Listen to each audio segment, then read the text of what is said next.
അങ്ങനെയുള്ള ജോലികളൊക്കെ ആയിരുന്നു. അപ്പൊ അതുകൊണ്ട് തന്നെ ആരോഗ്യമുണ്ട്, പെൻഷൻ പറ്റിയാലും എന്തെങ്കിലും ചെയ്യണം.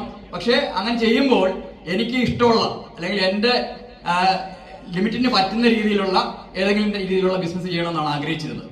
വരുമാനം വേണം, പക്ഷെ വരുമാനത്തോടൊപ്പം തന്നെ സന്തോഷത്തോടുകൂടി ജീവിക്കാനും സന്തോഷത്തോടുകൂടി കഴിയാനുമുള്ള ഒരു അവസരം വേണമെന്ന് ആഗ്രഹിച്ചു. അതുകൊണ്ട് തന്നെയാണ് ഈ ഒരു കമ്പനിയുടെ ബിസിനസ് അവസരം സെലക്ട് ചെയ്തത്. അത് കഴിഞ്ഞുള്ള നേട്ടങ്ങൾ ഞാൻ ചുരുക്കി പറയാം. ഒരുപാട് നേട്ടങ്ങളുണ്ടായി.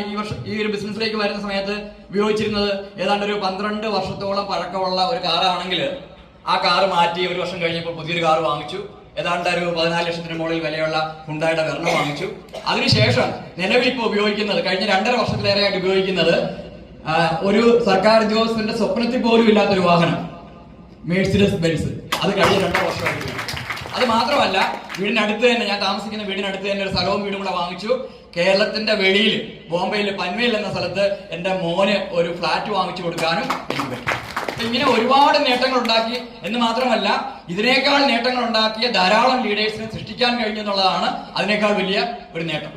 അപ്പോൾ മറ്റുള്ളവർക്കും കൂടി നേട്ടം ഉണ്ടാക്കാൻ കഴിയുന്ന ഒരു അവസരമായിട്ടാണ് ഞാൻ ഇത് കാണുന്നത്.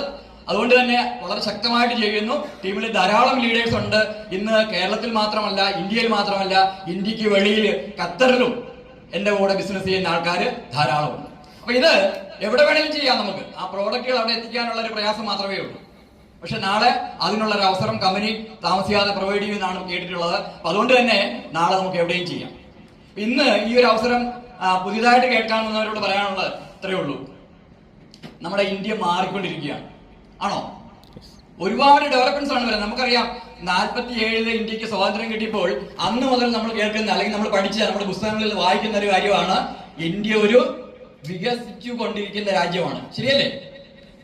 വികസിത രാജ്യമായോ? ലോകത്ത് ഒരുപാട് രാജ്യങ്ങൾ വികസിത രാജ്യമാണ്. ഇന്ത്യക്ക്